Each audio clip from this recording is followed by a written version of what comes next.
Yes, this show is a little cheesy and I'm lactose intolerant, by which I mean I cannot stop consuming it even though it occasionally causes me pain. Hey, it's Nicole, you don't care that much, let's move on. Sweet Tooth is a Netflix fantasy drama with a cover photo that made me want to run far, far away. Considering I also felt this way about the Shadow and Bone cover photo, I might just be prejudiced against deer. Perhaps in a Cruella twist of fate, my origin story was that deer drop-kicked my mom off a cliff. I love guessing what shows are going to be about just based off the title and cover photo and then being wildly incorrect. I had two visions for what the show would be. A, that one skit that The Rock did when he was on SNL. Who the hell are you? A baby. Or B, a cavity-prone deer boy and his soldier-turned-dentist adopted father. To my surprise, Sweet Tooth is actually a post-apocalyptic story based on a DC comic book series. While the source material was created years ago, it's still timely to the pandemic and other social issues today, especially how communities respond to disaster. This was a dangerous choice that could have been handled really poorly, but I really like how the show went about it.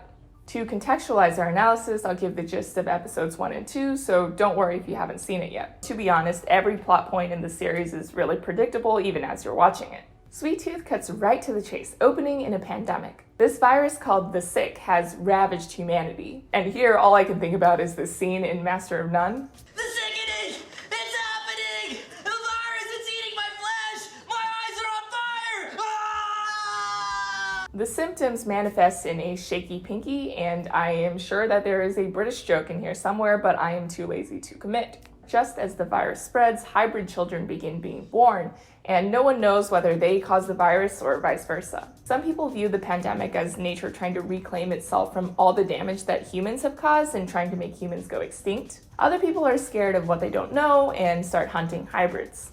There's a lot of misinformation. Our protagonist, the lovable Gus, is a deer-human hybrid who's been hidden by his father in Yellowstone Park basically since he can remember. Gus grows up leading an idyllic life, believing his father when he says that there is nothing that lies beyond the fence that separates them from the rest of the world besides a bunch of fires. The scenes are heartwarming and peaceful.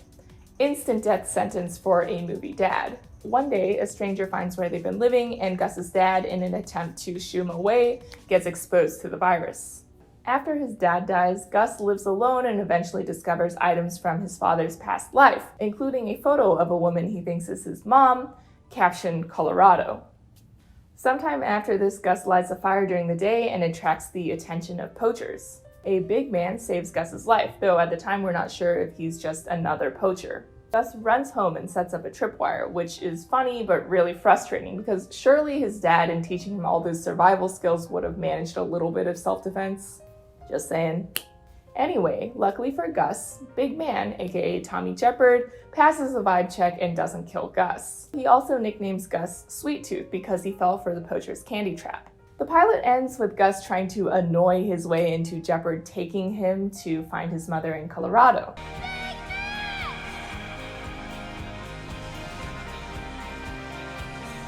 Tag me! And the adventure begins.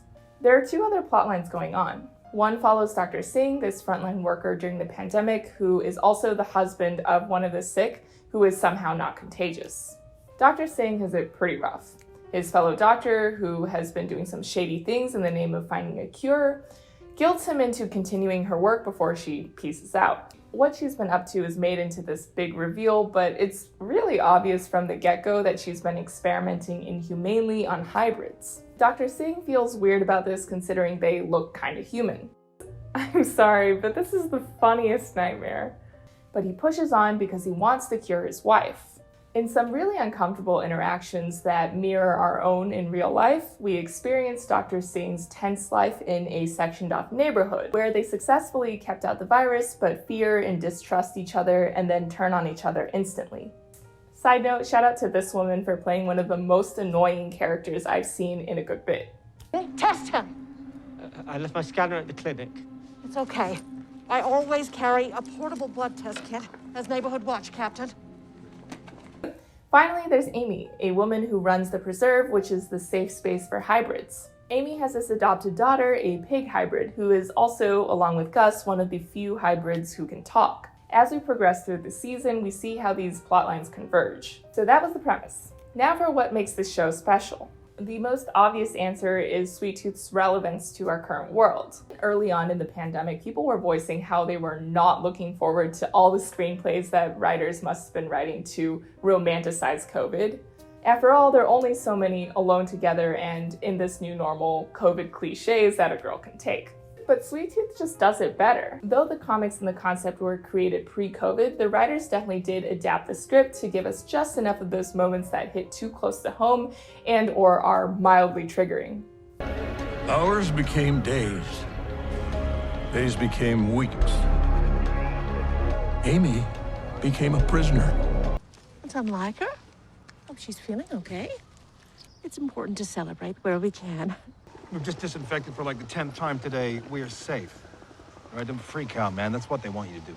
That's what who wants us to do? The government, the anti-government, big pharma, whoever. Open your eyes, man.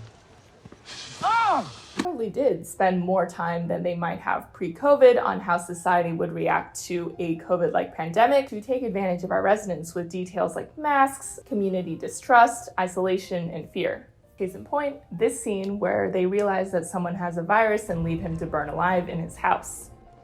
Doc. What? Don't go! Please! Big surprise was supposed to be I was making pecan pies. It's absolutely freaky shit. Hot take, this was the saddest scene for me. However, the show was careful so that the pandemic element felt close enough to resonate but distant enough so that it wouldn't exhaust audiences. Sweet Tooth does so by balancing its tone. The post-apocalyptic context, for example, is lightened by fantasy elements and beautiful nature shots. Sweet Tooth is imbued with hope, from its warm tones to its strong emotional core, especially its adorable, naive child protagonist and his relationship with his unlikely protector. I have more to say about this interestingly positive take on a post-apocalyptic landscape, but first let me discuss some other hot topics that Sweet Tooth addresses. Another obvious one is climate change. No one knows what caused the pandemic, but some people say that it's because humans kept taking from the Earth. Before the virus, Earth was dying. Humans, grown-ups, had ruined it, all for their own selfish needs. But once kids like you were born, the Earth could start to heal. You can live without taking. You can keep the Earth alive. And the show even captures the generational divide on this issue, with a tribe of kids who blame and hate grown-ups for ruining their world. The treatment of hybrid children, i.e. them being viewed as less human because they look different and they can't speak, has some parallels to topics today. The comic's 7th issue cover apparently saw the future because it features hybrid children behind a chain link fence. The show also features several scenes of hybrid children in cages. If the show did this intentionally, the comics probably didn't because of the timeline. I'm sure someone would call it out for dehumanizing real people by representing them as animals. But I think the point would be more raising the question of how people can justify immoral actions by the perceived humanity of their victims. What I mean is some people in Sweet Tooth think that because hybrids don't look like humans, talk like humans, or think like humans, their suffering is worthless. Now that I'm thinking about it, the same message would probably extend into how we treat animals. Again, who knows if this is an intended slant, but the parallels are there for your interpretation. Anyway, despite there being violence, discrimination, and experimentation on children, many comic purists didn't like how Sweet Tooth the show was this watered-down, family-friendly version of the original. Yes, the show is definitely less dark and there's no gore, but as a non-reader of the comics, I felt that was fine. The showrunners made a clear decision to broaden the audience and adjust the show, so that's the trade-off there. However distilled the darker elements might be, though, it's still no small feat to keep a post-apocalyptic story heartwarming. The writers aren't afraid to take their time in telling the story, letting you get attached to Gus through his happy life with his father, as well as his sweet friendship with Jeopard and Bear, a character evidently written into the show just so they could have a teen girl lead. But sometimes these efforts do slow the show down. This whole season felt like one long setup for not as much payoff. A lot of plot and revelations happen in the later to last episode, which I feel like could have been okay if the plot ever managed to actually surprise me. I liked Sweet Tooth and went through it quickly, but in my post-show clarity it was kind of like, What actually happened and what did I get out of it? Sweet Tooth was more like a prologue for the real story. This show excelled when it developed the emotion, the characters, and the relationships that carried Sweet Tooth. But the non-emotional aspects are less compelling. I know some people like the show's storybook narration because it lends it that fairy tale vibe and also the narrator's got a nice voice, but I found the narration repetitive and not much of a value information-wise. Past is a funny thing. We like to hold on to it so tight, but sometimes it's better to let go. Father Time sure has a funny way of bringing everything together when the time's right. Sometimes the truth hurts. And sometimes those answers leave us more in the dark than ever. It's like voiced a lot of morals that could have been unsaid. A host of other elements are unsubtle too. Nitpick, I didn't love the name Sweet Tooth, although of course the show didn't do that as it's an adaptation. I just didn't like the way it felt kind of contrived. It doesn't roll off the tongue either. Some of the CGI hybrids look absurd, like more absurd than intended, I think. The plot is incredibly predictable, which may be just a factor of there being way too many shows like it out there for me to really be curious about how these hybrids came about. However, this is a family show, so maybe it does need to be in your face to some extent. Of course, those grievances by no means shadow the ways in which Sweet Tooth shines. It hammers in the message that family is much more than just genetics, or even biology. It's an intriguing look at relationships during the descent of mankind. It asks questions like, what does it mean to be human? And in a world where humans are cruel and amoral, is that even something to aspire to? Yet throughout all the show's depressing moments, we stay close to a young protagonist who somehow keeps hope alive.